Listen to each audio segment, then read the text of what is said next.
Patriots Nation, the vibe in Foxborough feels different today.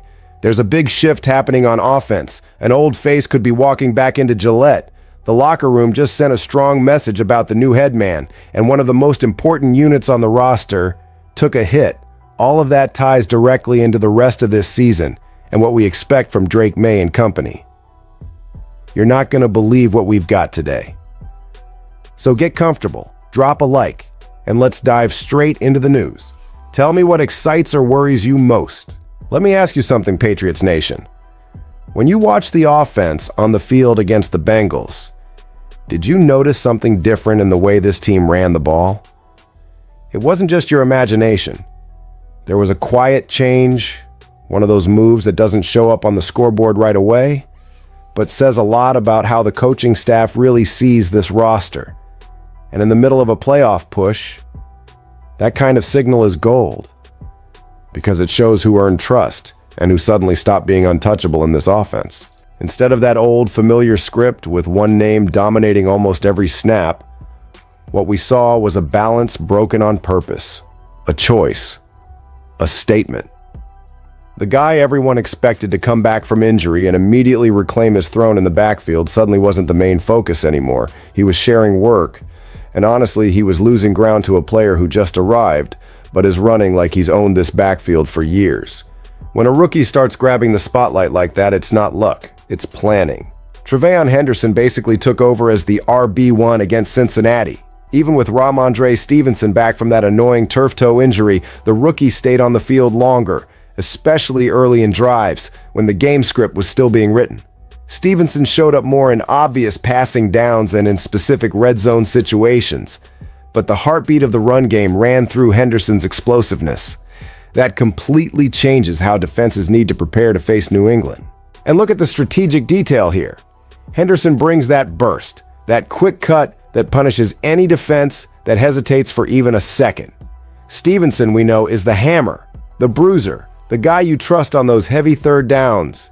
If Vrabel and his staff are choosing to open games with the rookie, it's because they want defenses on their heels, respecting the big play, and only then do they bring in Stevenson to lean on them physically.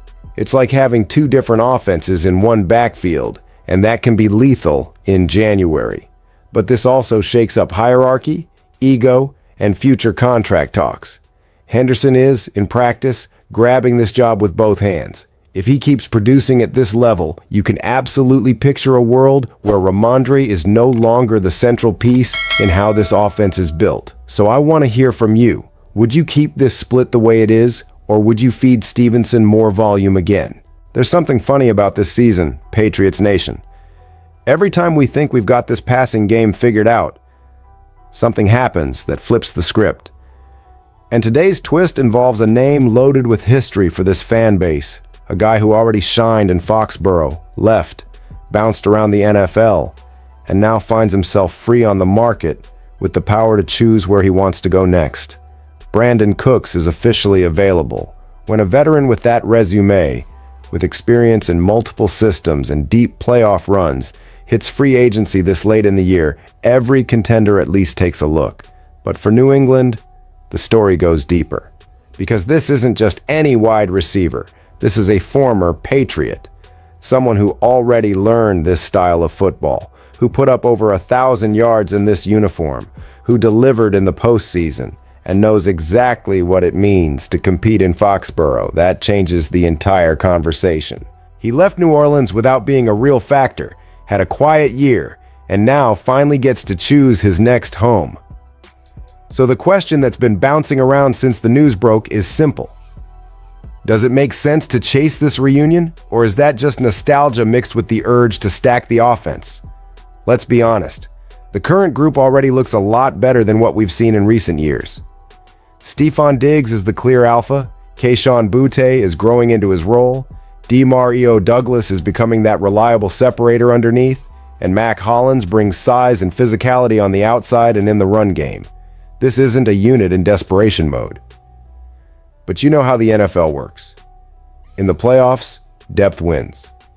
One injury, one matchup where your WR1 gets erased, and suddenly that luxury piece becomes the guy who keeps your season alive. In that sense, Cooks would be a strategic luxury. He brings speed, experience, discipline, route detail, veteran reading of coverages, and he would adapt quickly to Drake May, who's already spreading the ball like a seasoned veteran. Dropping Cooks into this mix would be like adding that final spice to a dish that already tastes good, but could become something special. Of course, you still have contract details, his own interest, and how he'd feel about his place on the depth chart. But the simple fact that this is even on the table says something bigger. The Patriots once again look like a real destination for players who want to win now. So tell me, would you pick up the phone for Cooks or roll with the guys already in the building? There are some stories that never show up in a box score but completely change how we look at a team's future. This is one of them, and today the spotlight is on Mike Vrabel.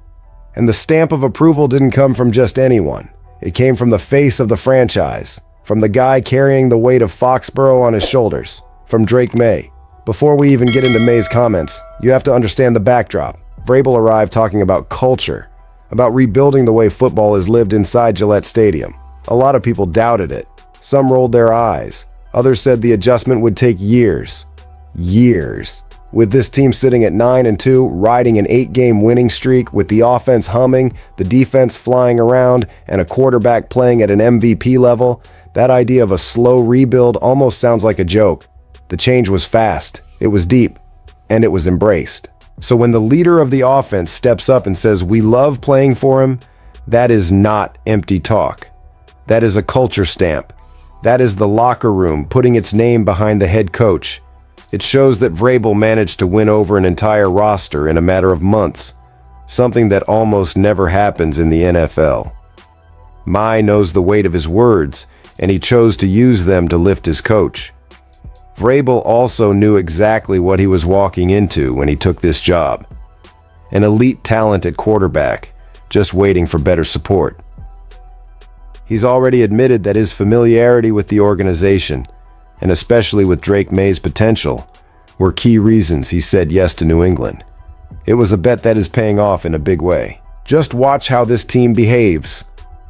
The smile on Mai's face after a big play. The way the receivers celebrate with him. The juice from the offensive line after a long drive. The quick nods and handshakes between Vrabel and his quarterback on the sideline. That isn't random. That is chemistry. That is trust. That is the foundation of any era that hopes to become something bigger than just one good season. In the middle of all this excitement about the offense clicking and the defense finally looking like the unit fans imagined for years, reality hit hard in a place no one wanted to see shaken: the offensive line. And not just any part of it. The left side, the group responsible for protecting Drake May's blind side and setting the tone in the run game. When that part of your team takes multiple hits in one afternoon, everyone in the building feels it. Rookie lineman Will Campbell and Jared Wilson are both expected to miss some time. Thankfully, early reports say these aren't season-ending blows, but they're serious enough to force changes up front. And that matters a lot, because up until now, the Patriots had something incredibly rare in the NFL: continuity. The same starting five for almost the entire year. That kind of stability is priceless, especially when you're grooming a young franchise quarterback. Now that stability's gone, at least for a while. With Campbell and Wilson out, all eyes turn to two very familiar names: Vederian Lowe and Ben Brown. And let's be honest, it's hard for any fan to feel completely calm about that. Lowe had his moments last season, but also struggled in pass protection. Against the Bengals, he was fine. Just fine. He didn't totally fall apart, but he didn't dominate either. As Evan Lazar pointed out, you could see mental lapses, a few slow reactions, and an ugly unblocked pressure late that could have changed the entire game. Those are the kinds of mistakes you only clean up with reps and timing next to the other starters. Ben Brown is that classic grinder, the versatile interior guy you respect for hanging around and carving a role. He's bounced around the league, found a home in New England, and gave the team some solid starts last season. Against Cincinnati, he was the definition of a mixed bag. Some really strong reps, some clearly negative ones. That tells you he can help. but he can also put May in harm's way if the communication and chemistry aren't tight. The one thing working in New England's favor is that Vrabel is not the type of coach who panics. He's already shown he can tweak protection schemes, adjust the run game, and make life easier on his quarterback when the personnel isn't perfect. Even so, nobody pretends this is ideal. You're now heading into a crucial stretch with an entire side of the line in next man up mode.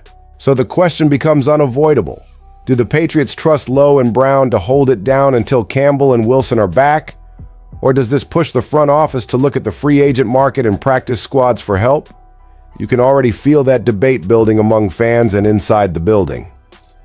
After a day like this, Patriots Nation, it's impossible to ignore how much this team has changed. A rookie seizing control of the run game, a former Patriot of high caliber suddenly free on the market, a locker room loudly backing Mike Vrabel, and an offensive line about to be tested in ways it hasn't been all year. All of that shapes not just the present, but what New England can be when January football hits. Now I want to hear from you. Which of these stories hits you hardest as a fan? Drop your thoughts in the comments, hit that like button, subscribe, and stick with us every day.